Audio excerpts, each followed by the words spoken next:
आज पढ़ेंगे प्रश्नावली 9.1 का क्वेश्चन नंबर 30। क्या है प्रश्न पढ़िए। समुद्र तल से 75 मीटर ऊंची लाइट हाउस के शिखर से देखने पर दो समुद्री जहाजों के अवनमन कोण 30 डिग्री और 45 डिग्री। समुद्र है, धरती है, इसी पर न रहेगा समुद्र, धरती पर न रहेगा समुद्र। और इसी समुद्र में लाइट हाउस लगा हुआ है। क्या लगा हुआ है? लाइट हाउस लगा हुआ है। किस लिए लगा हुआ है लाइट हाउस?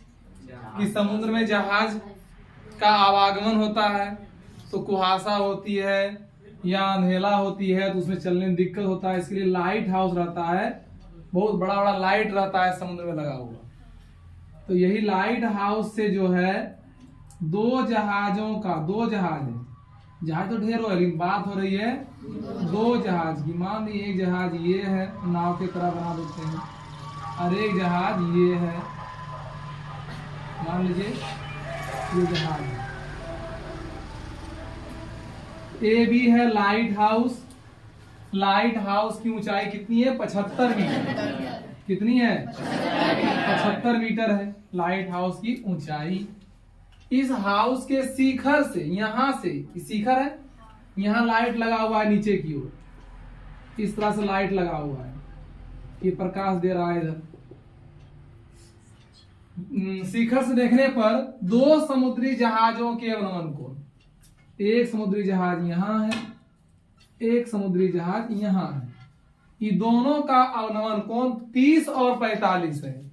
यानी ये है 30 डिग्री और ये है 45 डिग्री। ठीक है ना? जैसे कैसे ही 30 हो गया 45। देखिए यहां जब लाइट हाउस है तो इसका क्षैतिज देखा हुआ ये 1। अब यहां से ये देखेगा इस जहाज को तो मूड़ी यहां से क्या करेगा? डाउन करेगा। डाउन करेगा ना? तो ये जो बन रहा है, ये बन रहा है आपका 30 डिग्री। ये जब 30 बना तो एकांतर कोण बराबर होता है, ये हो गया 30 डिग्री। और फिर इसी लाइट हाउस से दूसरे जहाज जब देखता है तो यहां से और मोड़ी नीचे करता है, नहीं तो ये जो कोण बन गया कितना डिग्री? 45 डिग्री बन गया, 45 डिग्री। तो जब ये 45 बन गया तो फिर देखिए ये दोनों रेखा समांतर है, ये रेखा और ये रेखा समांतर है। और ये वाला जो रेखा है ये क्या है? तिर्यकछेदी रेखा है। नाम दे दीजिए ए बी, वहां लिखा हुआ है सी डी, है ना, इसको मान लेते हैं ई। तो रेखा बी समांतर एडी तथा बीसी उसे काटती है, इसलिए एकांतर कोण जो होंगे बराबर होंगे। 45 तो हो 45, ये 30 तो यहाँ भी 30। तो क्या कह रहा है आगे पढ़िए। यदि लाइट हाउस के एक ही ओर, लाइट हाउस के एक ही ओर, इस ओर में एक ही ओर एक जहाज दूसरे जहाज के ठीक पीछे हो, एक जहाज जो है दूसरे जहाज के ठीक पीछे है, इसको मान लो पीछे, चाहे इसको मान लो पीछे, एक पीछे तो एक आगे, तो दो जहाजों के बीच की दूरी ज्ञात कीजिए। यानी एक जहाज सी पर है और एक जहाज बी पर है, तो आपको दोनों जहाजों के बीच की दूरी निकालनी है, सीडी निकालनी है। क्या निकालनी है? सीडी आपको निकालनी है। प्रश्न समझ में आ गई कि नहीं आ गई? हाँ, प्रश्न ही समझना है पहले। अब लिखेंगे दिया है, दिया है। क्या दिया है? तो माना ए बी बराबर 75 मीटर ऊंची एक लाइट हाउस है। ये क्या है? लाइट हाउस है।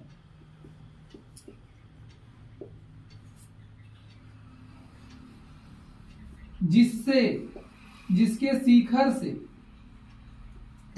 शिखर से समुद्र में स्थित तो नहीं है ना जहाज जी, समुद्र में दो जहाजों के बीच दो जहाजों का अवनमन कोण ऊपर से देखेगा तो नीचे झुकना पड़ेगा, अवनमन कोण हुआ। अवनमन कोण कितना डिग्री है? 30 डिग्री और 45 डिग्री है। तो हमें दोनों जहाजों के बीच की दूरी ज्ञात करनी है। दोनों जहाजों के बीच की दूरी ज्ञात करनी है। ये था प्रश्न दिया हुआ। अब लिखेंगे हम, सॉल्व कर रहे हैं। अब देखिए दो समकोण त्रिभुज है इसमें, BAC BAD, BAC BAD है ना, दो त्रिभुज है समकोण। बारी बारी से दोनों त्रिभुज चलेंगे, बन जाएगा, कुछ नहीं है। इस तरह के साथ बना चुके कल भी। तो आइए पहले छोटा त्रिभुज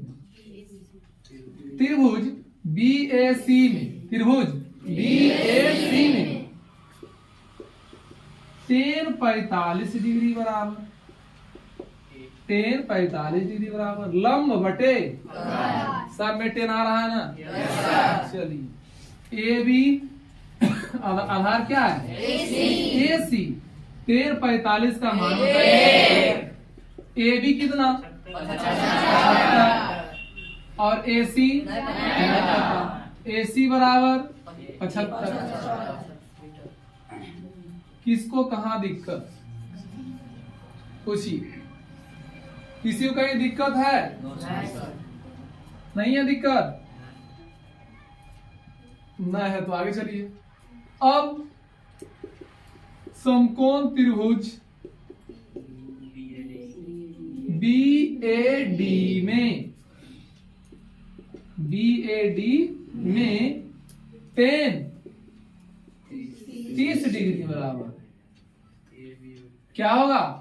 30 डिग्री बराबर, फिर लंब होगा AB और आधार होगा AD, होगा ना। tan 30 का मान बताइए, 36 लिखा जाता है, 1/2 बराबर। AB का मान बताइए, 75। AB का मान, और AD बना है दो भाई से, AD बना है दो भाई से, AC प्लस CD, 1/√3 गुना कर दें क्या? रहने देते हैं। 75/AC का मान, AC का मान 75 है ना। AC का मान 75 प्लस CD। यही तो दो जहाजों के बीच की दूरी है CD, यानी हमको CD निकालना है। खेला खत्म। आइए क्रॉस गुना कीजिए। पहले इधर गुना कर लो, 75 प्लस CD गुना 1 उतने रह जाएगा 75 प्लस CD अब बराबर 75 गुना √3, 75√3। तो CD बराबर अब निकालना है हमको, तो 75√3 रहने दो, 75 ले जाओ उधर, -75। अब 75 तो कॉमन है, दोनों कॉमन है 75, तो 75 बराबर √3 बच गया। 75 तो इधर आ ही गया, तो यहाँ कुछ बचवे नहीं किया, तो एक सहारा बचा ना, यही तो हो गया दो जहाजों के बीच की दूरी। ठीक है। अब अगर आंसर दिया हो √3 का मान धर करके, तो आप √3 का मान धर दीजिए, 1.73, 1.73 में घटाइए, आएगा 0.73, 0.73 से गुणा करके 75 में आ जाएगा आंसर। या तो इतने होगा, कितना है 50√3 कहाँ से आएगा? किसी किसी किताब में मिसप्रिंट है आंसर, किसी किसी बुक में। पुराना बुक में सही होगा शायद, नया बुक में गलत होगा आंसर। चलिए उतारिए तो सही है।